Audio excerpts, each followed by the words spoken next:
Previously, as Jong Seok gets kidnapped, Ji-eun vows to bring him back. He comforts Dae-eun, telling her that everything will be fine. When they arrive at his house, he asks his uncles for assistance, but they are all drunk and asleep. He is about to report this to the police when he receives a call from Soo-jin. He picks up, and it is Shin Gyeong-cheol, who gives him the address and threatens to kill Jong Seok and Soo-jin if he shows up with backup. As he walks out, best girl Lee Yi-ji is waiting outside and offers him a ride. He ends up explaining the situation to her. They arrive at the construction site. Lee Yi-ji is concerned for him because Shin Gyeong-cheol will not be fighting him alone. Meanwhile, he slaps the tied-up Jong Seok since he's powerless, and Soo-jin wonders if he'll slap Ji-eun like that, to which he responds that of course he will, and is considering hitting Soo-jin as well. Soo-jin realizes she now hates bad boys. The other bullies are concerned that he will appear with his uncles, but Shin Gyeong-cheol has someone waiting for them in the parking lot. Ji-eun arrives alone, surprising everyone. As one of the bullies lunges at Ji-eun, he dodges the punch and grabs his arm. Kneeing him in the face, he asks Shin Gyeong-cheol to release the hostages, which he questions. Ji-eun threatens to tear Gwang-woo's hair from his head, which Shin Gyeong-cheol does not care about. Ji-eun grabs him and punches him in the face. As the rest of the bullies swarm on him, he grabs one of their legs and bites it, causing him to squirm. Lee Yi-ji is watching from a distance and notices Jong Seok is tied up and tries to untie him secretly. Soo-jin suddenly shouts her name, alerting everyone and causing her to get smacked in the head by a plank, knocking her out. Ji-eun is distracted and is hit in the chest and smacked by a pole.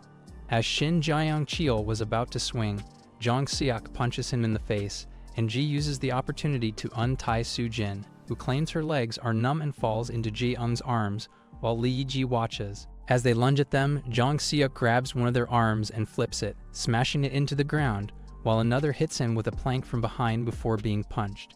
Ji-eun is amazed, but Jong Seok is still in pain and can't move as well. Shin Gyeong-cheol tries to hit Ji-eun with the bat, but he dodges it, grabbing Shin Gyeong-cheol's collar and throwing him on the floor head first. The rest of the bullies are terrified that Ji-eun may now be as strong as Jong Seok. When another bully tries to punch him, he grabs his punch and crushes his arm, sending him to his knees while Jong Seok protects his back. In a panic, Shin Gyeong-cheol summons the person who is waiting in the parking lot for assistance. They all rush to attack him again, this time focusing on Jong Seok because he can't move. He punches them one by one, but as they attack his legs, he can barely stand and his punches have become weaker. Ji-eun, who is distracted by Jong Seok, is punched by Shin Gyeong-cheol, while the person who Shin Gyeong-cheol called walks into the building. It turns out that the man was hired by one of the Fire Bear Gang's upper positions called Se-won. Ji-eun and Shin Gyeong-cheol are still fighting. He attempts to punch him, but he dodges it, countering him with a punch in the stomach. As he looks at Jong Seok, he realizes that he beat up the rest. As Shin Gyeong-cheol looks at his phone, wondering why the man hasn't arrived yet, he is punched in the face by Ji-eun. He grabs a knife and lunges towards Ji-eun, but the man is behind him, and Jong Seok tries to warn him. But it's too late, and Ji-eun is punched in the face. Ji-eun manages to grab one of his hands and tries his move Potato Crush, but it has no effect. He then gets punched falling backwards. Realizing he's too strong, he remembers Jai Sang taught him a special move to fight people who are stronger than him.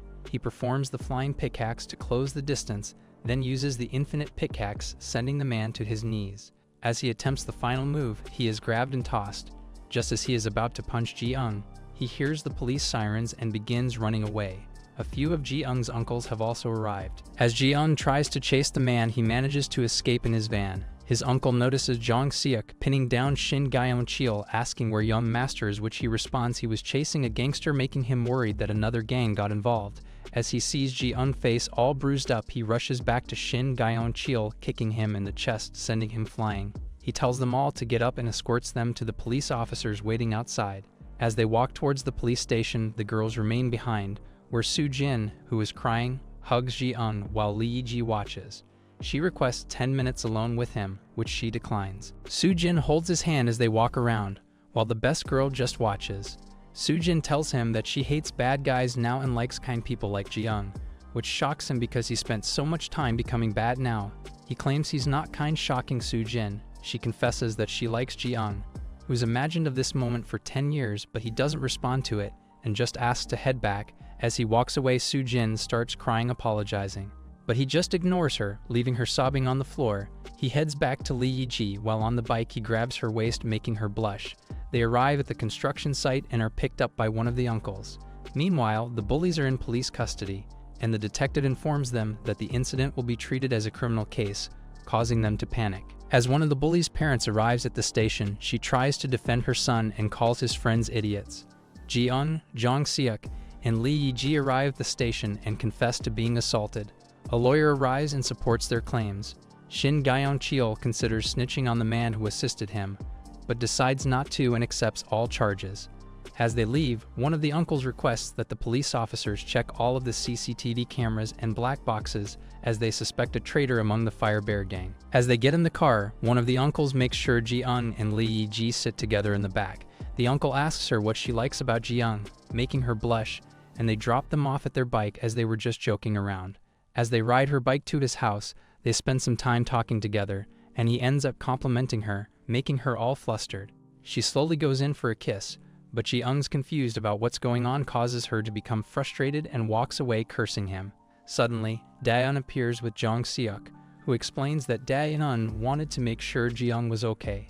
Meanwhile, Lee Yi-ji leaves on her bike. Jong Seok informs Ji-eun that he needs to explain something about the Super Ashole Alliance. He informs him that the Super Ashole Alliance will make their move now that Shin Gyeong-cheol has been defeated for good, and that rumors have already spread that Ji-eun is the Fire Bear gang's successor. Ji-eun says he will train harder to fight them all, and Jong Seok says he will go after them as well, otherwise he will be attacked anyway. They form their own group alliance. Meanwhile, Dae-eun is making bear cookies with Jae-sang and performing the bear song dance together, while Hyung-nim looks on, wondering what he's doing before he can explain. He lunges towards Jae-sang to strike him, but Dae-eun stops him, where he then explains everything, and that the little girl is Jong Seok's sister.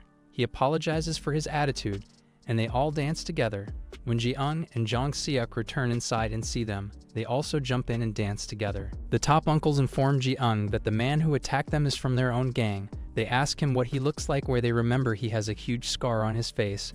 The uncles are enraged that someone in their own gang is betraying them, and that they will find him. As they end the conversation, Jae-sang then talks about the Super Ashole Alliance, that he was the leader of it all, and that the current leader is Do Park.